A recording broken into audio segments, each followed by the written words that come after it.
Sabi nila, marami daw siga sa Tondo. Sabi nila sa Balete Drive, marami daw maligno. Pupunta ako sa iba't ibang lugar na sikat para patunayan na hindi ito totoo. Ako si Jeffoy TV at babasagin ko ang trip mo. Yung una kong pinuntahan yung kinatatakutan ng karamihan, Tondo, kung saan nakatira ang mga siga rito. Siyempre, pinuntahan ko na yung bahay ni Asyong. Try kong makipag-away. Joke lang. Yung nakikita nyo, ayan, siga dito. Charot. Pumunta na ako sa mga eskinita pero bago ko siya nakita, may mga bata akong inusisa. Nasaan na tayo banda, pre? Malapit sa bahay na Asyong. May challenge kasi ako sa sarili ko. Tumbaliin yung mga paniniwala ng Pilipino. Isa na doon, kapag Tondo, may maraming siga. Totoo yun. Hindi naman yan. totoo yun. Hindi naman. Paano ka lang makisama? Bakit? Nasa iyo na yun kung paano mo makikisama. Paano ba yung siga starter pack pag nandito sa Tondo? Dalang 29 sa likod. Nandito yung mga tipong nangingikil, mga ganun. Walang ganun. Kahit na sumigaw ako, sino siga? Di, walang lalata. Wala.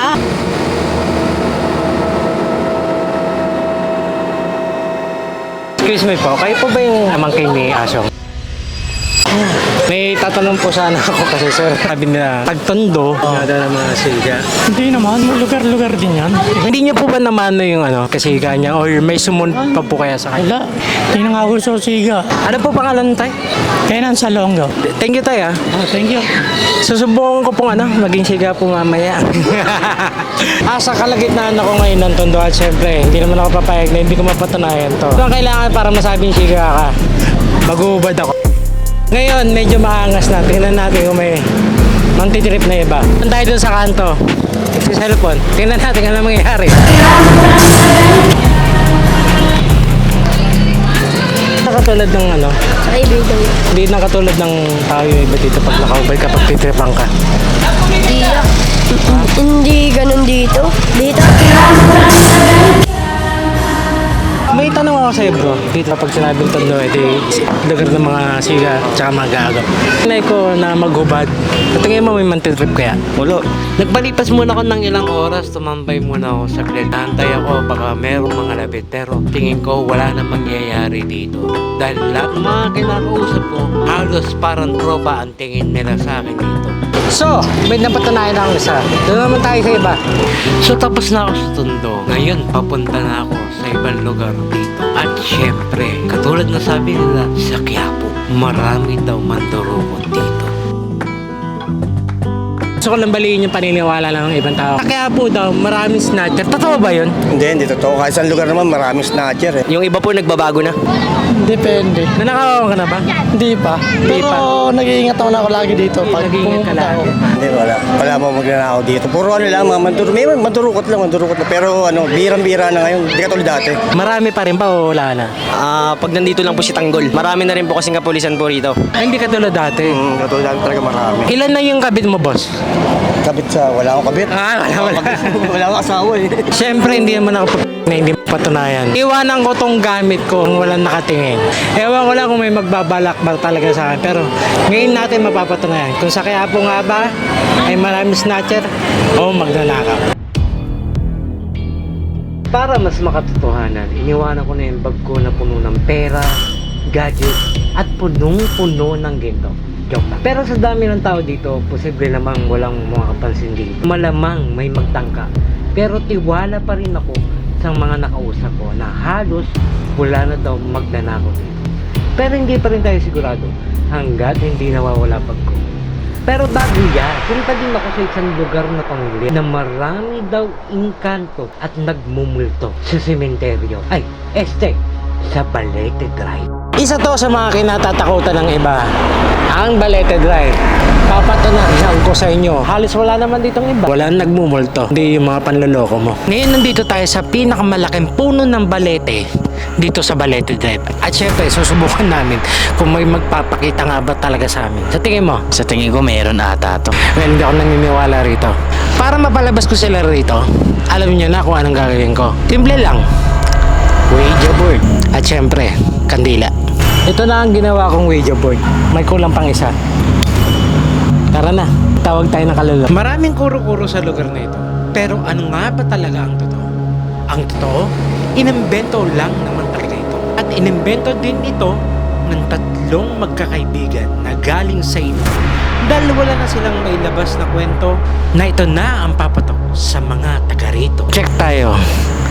8:50 na, so magna-9 na. Malay mo, merong sumama sa amin na iba. Pero ito na. Kailangan daw na may tawagin na Ando nakaganto. Hawak. Spirit of the glass, nagparamdam ka sa amin. Wala.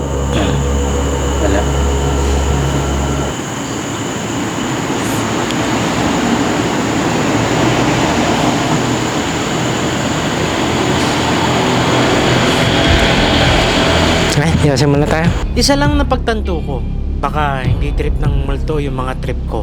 Baka yun nilang lumabas kasi lang ako ng baso. Pero isa lang ang sinisiguro ko, walang nagpakita sa akin dito. Mabalik tayo sa Quiapo. Napatunayan ko na walang multo dito. Sa iba na tayo. Mukha lang talaga ako malapit pero ang layo-layo ng bag ko. Iniiwan ko lang doon. Siyempre baka makita nila ako. Pero tingnan natin kung may kukuha ba talaga. O wala, magtatangka. Tingnan pa natin, maghintay pa tayo ng konti pa.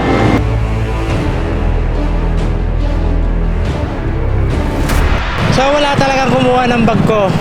Ewan ko ba kung mga honest mga tao dito pero siyempre maging maingat tayo. Sunod na tayo. Wala ka pa eh. So, napatunayan ko na walang multo dito. Sa iba na tayo. Ina yan? Pinuntahan ko din ang isa sa mga kinatatakutan, ang Wawa Dam. Sabi nila, taon-taon may nalulunod daw dito. May kasi sabi naman, diba, kadalasan na mga sabi-sabi ng Pilipino nangunguha daw sa ilalim ng Wawa pag naliligo ka. Totoo ba yan? Ay, hindi po yung totoo. Meron lang talagang matigas ang ulo na may nakalagay na danger zone, doon patatalon. Ngayon, siyempre, pag dumating yung ibang rescuer, lang yung minsan yung iba na tutumbok na talagang ganon, pinaparatangan nila yung tumulong na. Yun pa ang ginagawang masama. Siyempre, sa ilalim, maghihilahan talaga kayo kasi mag-aagawan kayo ng hininga. Tapong nangunguha, since birth dito ako nakatira. Ayun kitang-kita nyo, pinagbabawal. Malamang, hindi tayo dyan maliligo, pero susubukan pa rin natin yung tapang natin. Siyempre, pinagbabawal lang, doon ka pa didiretso. Bobo ka na, no?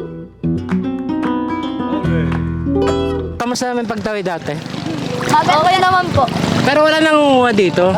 Nalulunod na yun, mga tumatanong kasi tumatay. Kaya sila natutunan sa bato, mga ganun. Nakita nyo naman may lumangoy pa. Dito na lang ako. Alam nyo kung bakit? Sobrang putik dito. At syempre doon ang lakas ng agos. So yung mga nalulunod dito, dala ng kalasingan. At syempre kayabangan. Tingnan nyo si Kuya. Tingnan mo si Kuya. Pakita mo si Kuya. Kaya hindi na ako pumunta doon dahil sobrang putik na. So hindi totoo may nangunguha dito. Napatunayan na natin. Di pa tayo. Mula pagkabata naririnig ko na itong story na ito na pagka uminom ka ng gatas, malilinis baga mo. Alam ko na-try mo na to pag magpapamedical kayo. Sir, kasi di ba may mga kasabayan tayo kaya paniniwala ng Pilipino na pag uminom ka ng gatas, hindi makikita yung kung ano man na meron dun sa baga mo. Totoo ba yun, sir? Hindi po totoo yan, sir. Kung may infection ka talaga sa baga mo, yun talaga yan. Kahit hindi naman gamot yung gatas po. Wala talaga. Hindi talaga totoo yun. Nakukuha talaga yung gamot po sa gamot. Gamot talaga. Bukod Diyos, mga ganun, hindi po ba? Wala yan, sir. Pang linis lang po ng urine po yun. Hindi po ba sa tuloy hindi?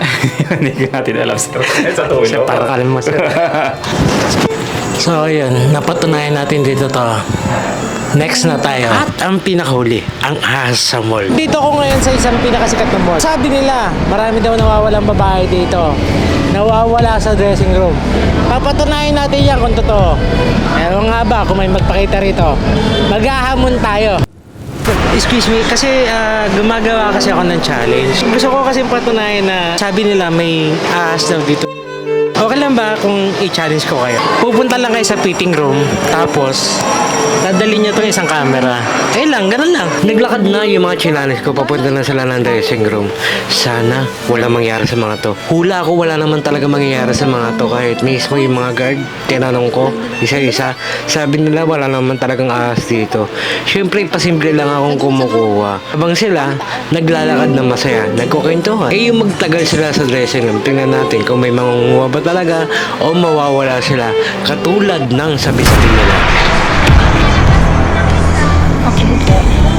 May umpot nila mas mo yung damit. Akin na.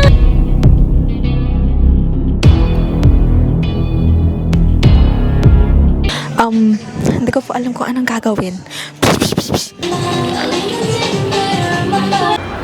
Ano, kamusta? Kamusta? Okay lang po. Ah, Wala naman. Walang ahas. Walang ahas. walang ahas. Wala. So, napatunayan na namin na wala talagang ahas dito. At syempre, hindi totoo yung mga pinagsasabi ng ibang tao rito. Hanggang dito na lang ako. Alis na ako.